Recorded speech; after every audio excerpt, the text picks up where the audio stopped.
Di daerah saya ada acara walimatul urus, calon pengantinnya sudah hamil duluan. Apakah saya boleh membantu di acara tersebut? Walimatul urus itu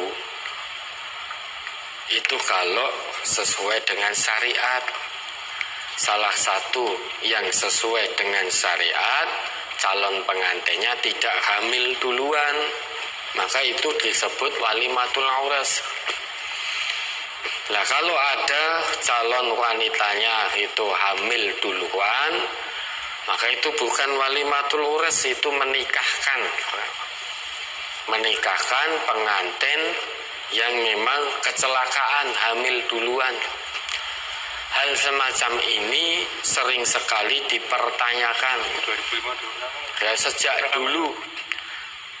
Berkali-kali kita sudah mendengar penjelasan dari Ustadz almarhum Ustadz Dr. Andes Ahmad Sukhin, Allahumma ighfir lahu warhamhu. Pertanyaan ini bukan hanya sekali dua kali, berkali-kali sudah ditanyakan. Koyo-koyone kuwi sing paling penting itu bagaimana hukum pernikahannya. Hanya itu saja yang menjadi fokus pertanyaannya. Padahal ada yang lebih penting dari itu. Apa? Yaitu tarbiyah. Memberikan pendidikan kepada kedua calonnya itu. Ya. Memberikan pendidikan untuk bertobat, bukan hanya sekedar untuk dinikahkan. Namun bagaimana keduanya betul-betul bisa bertobat. Karena kalau sudah hobinya zina, nanti dinikahkan, ya nanti akan zina dengan orang lain kalau tidak bertobat. Maka hal yang paling penting, yang paling utama adalah dinasehati. Ya, berikan pendidikan robbani. Bagaimana sesuai dengan Islam ini, sesuai dengan syariat Islam ini. Maka bertobat. Memang kalau di negeri kita ini hamil duluan dinikahkan. Sehingga nanti kalau memang belum bertobat sudah nikah, nah sudah bosen. Wong dulu belum nikah saja sudah melakukan hubungan intim. Artinya hubungan intim yang mereka berdua lakukan itu sudah sejak dulu. Sebelum halal itu sudah melakukan terus-menerus. Lah nanti ketika sudah nikah belum bertobat, maka bosan nanti dengan itu saja, maka akan berzina dengan orang lain. Ya memang biasanya begitu hawa nafsu manusia itu. Ya, saat belum menikah, ya, saat belum ada ijab kabul, belum resmi secara agama maupun pemerintah, koyo-koyo. Orang yang tanpa iman seperti melihat pasangannya itu paling ayu dewe atau paling ganteng dewe. Nanti ketika sudah sah, hatinya tidak dipenuhi dengan keimanan, nanti akan melihat orang lain itu, perempuan lain itu koyo-koyona, wah bojoku kalah ayu, wah bojoku kalah bagus, sehingga pikirannya kemana-mana. Karena sejak awal memang sudah suka zina, bayangannya kemana-mana, yang dipikirkan neko-neko. Akhirnya setan menuntunnya. Kemudian terjebaklah, terjerumuslah dalam perbuatan zina yang kesekian kali bukan dengan pasangannya yang sah secara agama. Banyak toh yang terjadi seperti itu. Bukan hanya ini, orang ngaji pun ada yang seperti itu. Setiap saat dicelup dengan Quran, ya tetap ada ya yang berselingkuh, menjalin hubungan dengan istri orang, menjalin hubungan dengan suami orang, atau menjalin hubungan dengan perempuan lain atau laki-laki lain. Itu ada kok orang yang ngaji. Maka ngaji itu bukan jaminan. Yang menjadi jaminan ngaji diamalkan, itu baru jaminan. Kalau hanya sebatas mendengarkan pengajian itu belum jaminan. Ya, yang menjadi jaminan ngaji, paham, diamalkan. Tidak sedikit orang yang memang ngaku Islam itu nikah hamil duluan. Lah bagaimana hukum nikahnya? Ahlul ilmi berselisih pendapat terkait dengan hal ini. Ada yang mengatakan bahwa kalau yang menikahi adalah pria yang menghamilinya, maka nikahnya sah. Sehingga nanti setelah anaknya lahir tidak perlu diulang pernikahannya.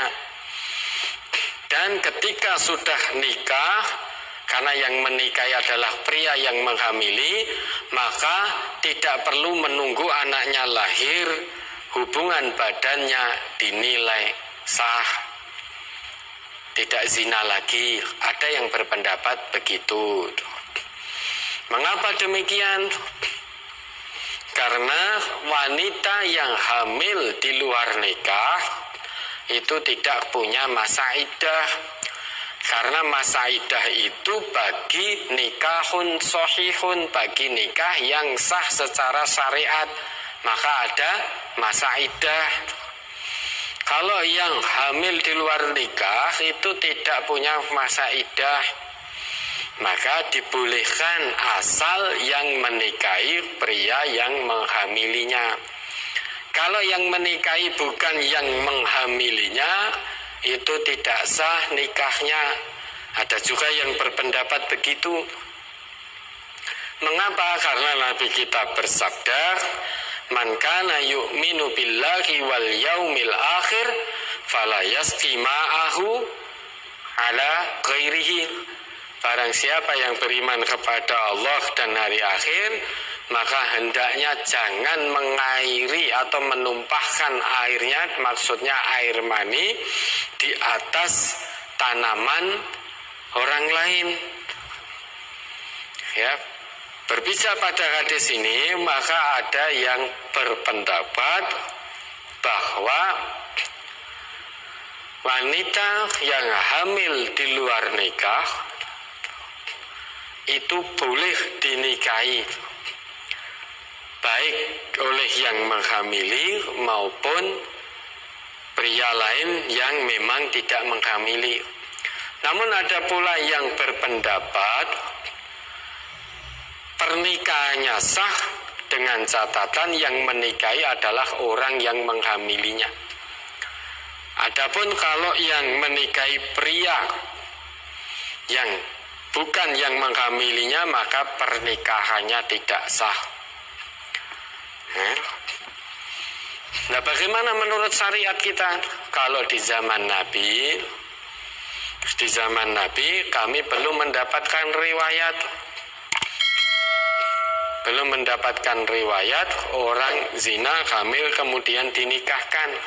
Yang ada di zaman Nabi itu az-zaniyatu waz-zani fajlidu kulla wahidin minhuma mi'ata jaldah wala ta'khudkum bihima ra'fatun fi dinillah in kuntum tu'minuna billahi wal yaumil akhir. Coba diingat kembali Quran surah An-Nur ayat 2, surah ke-24 ayat 2. Surat An-Nur nomor surah 24 ayat 2.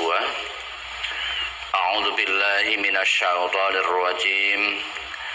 Az-zaniyatu waz-zani fajlidu kulla wahidin minhuma mi'ata jaldah wala ta'khudhukum bihima ra'fatun fi dinillahi in kuntum tu'minuna billahi wal yaumil akhir wal yashhad 'azabahuma ta'ifatum minal mu'minin. Perempuan yang berzina dan laki-laki yang berzina, maka deralah tiap-tiap seorang dari keduanya 100 kali dera. Dan janganlah belas kasihan kepada keduanya, mencegah kamu untuk menjalankan agama Allah, jika kamu beriman kepada Allah dan hari akhirat. Dan hendaklah pelaksanaan hukuman mereka disaksikan oleh sekumpulan dari orang-orang yang beriman. Nah, kalau menurut ini di zaman Nabi dulu orang yang berzina kalau mereka itu belum pernah menikah, maka hukumannya sebagai bentuk tobatnya adalah dicambuk atau didera 100 kali.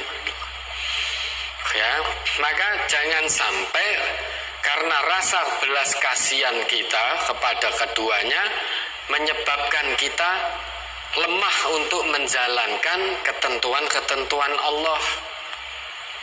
Kalau kita ngaku beriman kepada Allah dan hari akhir. Kemudian wal yashhad adzabahuma ta'ifatum minal mu'minin, dan hendaknya hukuman itu dipersaksikan oleh sekumpulan orang-orang yang beriman. Mengapa? Agar menjadi ibrah, agar menjadi pelajaran bagi orang-orang yang beriman. Yang kedua, agar aibnya tertutup. Maka yang berhak menyaksikan adalah sekumpulan orang-orang yang beriman, orang mukmin betul, bukan hanya sekedar orang yang ngaku Islam. Mengapa?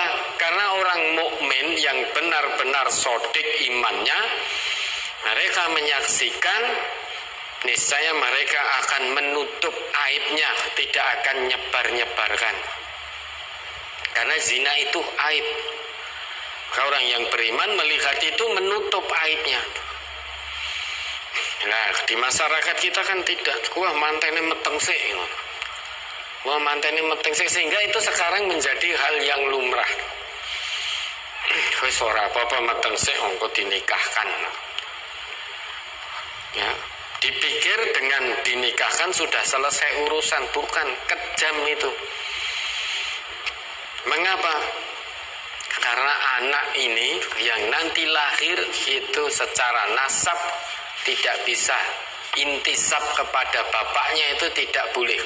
Dinasabkan kepada bapaknya tidak boleh, itu pertama.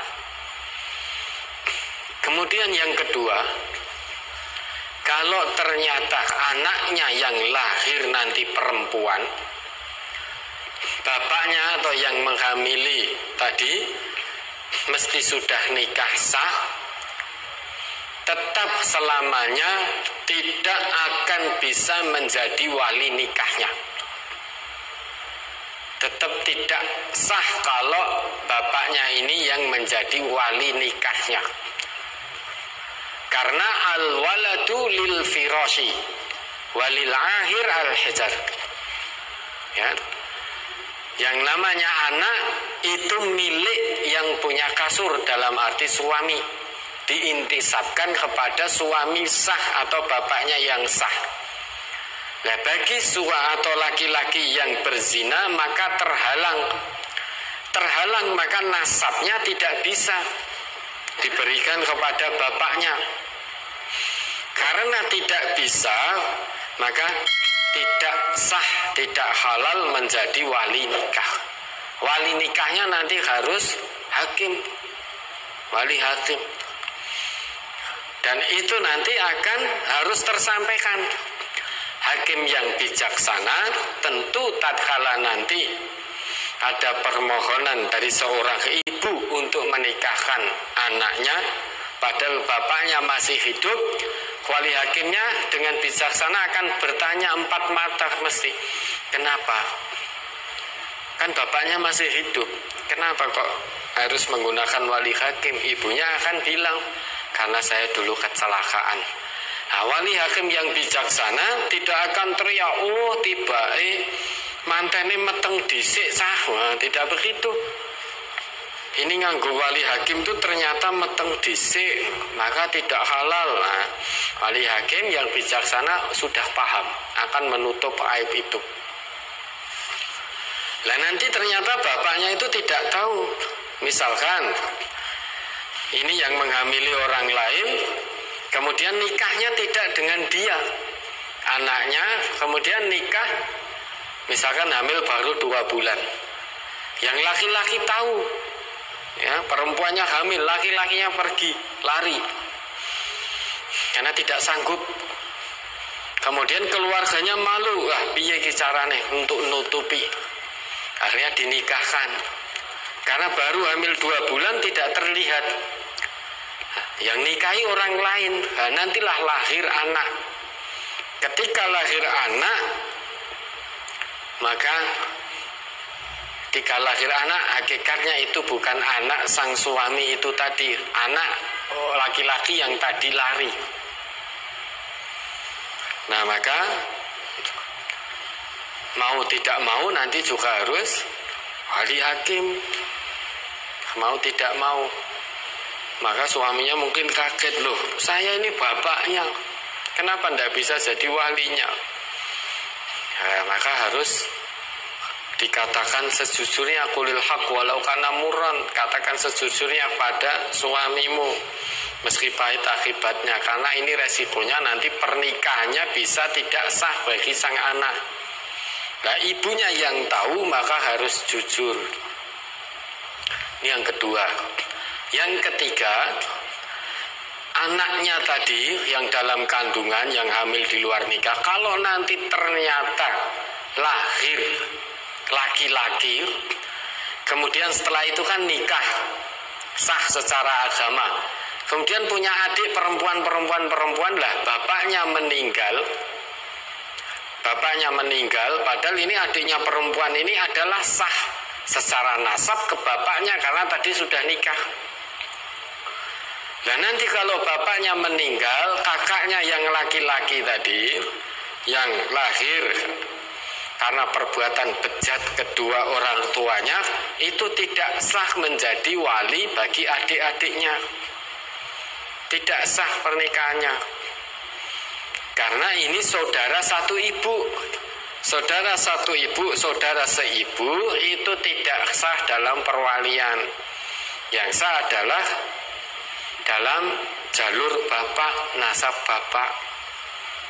Karena maka ini hati-hati ya, pemuda-pemudi ini, atau bukan pemuda-pemudi saja yang sudah nikah juga ini hati-hati.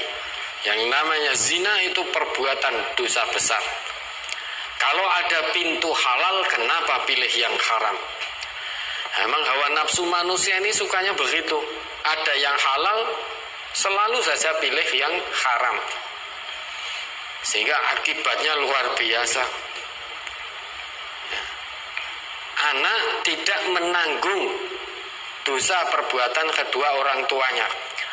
Maka saya pribadi tidak cocok, tidak setuju ada istilah anak haram. Yang haram itu perbuatan orang tuanya. Anak tidak menanggung.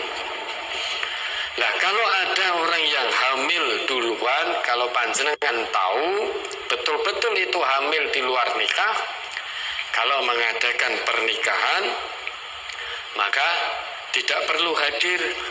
Mengapa? Bukan berarti kita tidak menyetujui pernikahannya. Ketidakhadiran kita sebagai bukti bahwa kita benci perbuatan yang mereka lakukan. Kita tidak benci orangnya, namun kasihan, justru kasihan kepada orangnya, pelakunya. Mengapa? Karena kalau tidak bertobat, ancamannya besar sekali, berat sekali di hadapan Allah kelak. Nah, maka sebagai wujud bahwa kita benci perbuatannya, maka kita tidak hadir. Ya, katakan terus terang. Ya, tidak membantu dan juga tidak hadir, katakan terus terang. Karena kita benci perbuatannya, bukan benci orangnya. Lah, bagaimana nikahnya? Memang dalam kompilasi hukum Islam yang berlaku di Indonesia ini, bab 8 ya, terkait dengan kawin hamil itu, nikah hamil, ya, pasal 53 atau berapa itu dikatakan bahwa wanita yang hamil di luar nikah itu boleh dinikahkan atau sah pernikahannya dengan syarat yang menikahi adalah pria yang menghamilinya. Kemudian yang kedua, wanita yang dinikahi hamil duluan tadi yang tersebut dalam pasal 1 tadi, dalam ayat 1 itu pernikahannya tidak perlu menunggu anaknya lahir dulu. Itu yang kedua. Kemudian di ayat 3-nya dalam pasal 53 disebutkan bahwa kalau nanti anaknya lahir tidak perlu mengulang pernikahan yang sudah dilakukan, dengan catatan tadi yang menikahi adalah pria yang menghamilinya, sehingga bisa dinikahkan dengan pria yang menghamilinya dan insya Allah pernikahannya sah, tidak perlu menunggu anaknya lahir duluan. Dan nanti kalau sudah anaknya lahir tidak perlu diulang pernikahannya. Ya karena sudah nikah maka berhubungan badan insya Allah juga sudah halal, dengan catatan ya betul-betul bertobat kepada Allah. Sudah sesali perbuatan hina tersebut, berhenti, sesali, kemudian ikuti perbuatan buruk dengan memperbanyak perbuatan baik, mohon ampun betul kepada Allah. Dengan begitu mudah-mudahan Allah mengampuni dosa-dosa yang telah dilakukan. Ya, karena negeri kita memang tidak berlaku hukum Islam. Kalau di negeri yang berlaku hukum Islam, ya niscaya pelaku zina akan didera. Karena negeri kita bukan negeri Islam, maka hukum Islam tidak bisa diterapkan di negeri kita ini. Nanti dikatakan kejam, hukum Islam kejam dan lain sebagainya. Tidak kejam, hukum Islam itu adil. Yang kejam justru perbuatan hina yang dilakukan. Karena perbuatan hina yang dilakukan itu secara langsung telah menimpakan madharat kepada anak yang ada dalam rahimnya, membuat susah anaknya. Itu lebih kejam lagi. Anak yang tidak tahu apa-apa, fitrah, gara-gara perbuatan bejat orang tuanya, ya, ikut menanggung karena tidak bisa dinasabkan kepada bapaknya, tidak bisa mendapatkan warisan, bapaknya tidak sah menjadi wali pernikahannya. Nah, maka mumpung masih diberi sisa hidup oleh Allah, bertobatlah, bertobat kepada Allah. Karena hamil kemudian nikah itu tidak menyelesaikan masalah kalau tidak bertobat. Bertobatlah kepada Allah, Allah Maha Pengampun. Yang terpenting tarbiyahnya dulu. Biasanya pertanyaannya itu terkait dengan bagaimana pernikahannya sah atau tidak.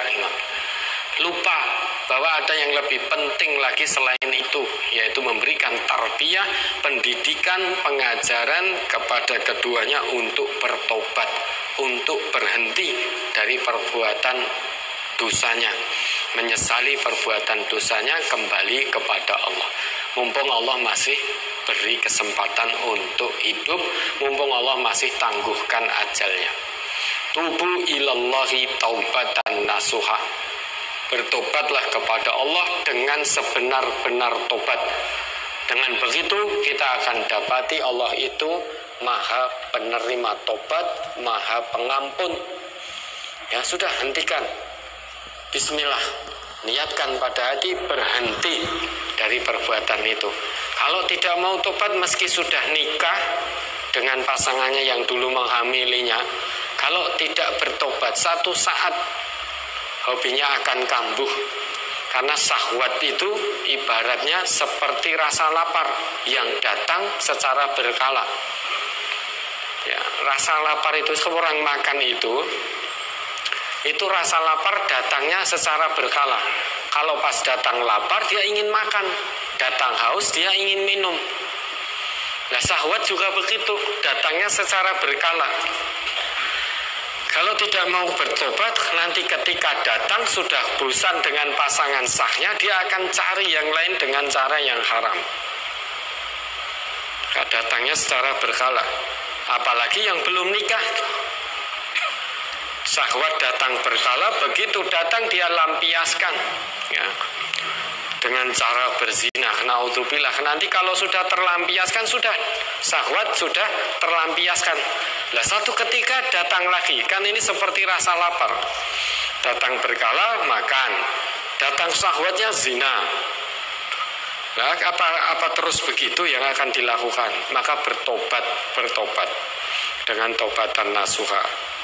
Allah Maha penerima tobat dengan catatan tobat yang sebenar-benarnya. Nah, maka sebagai bentuk pembelajaran, kalau ada yang hamil duluan dan kita betul-betul mengetahui, maka kita tidak membantu, kita tidak datang. Bukan berarti kita benci pada orangnya, justru kita kasihan kepada orangnya, namun kita benci kepada perbuatannya. Oke, ada lagi?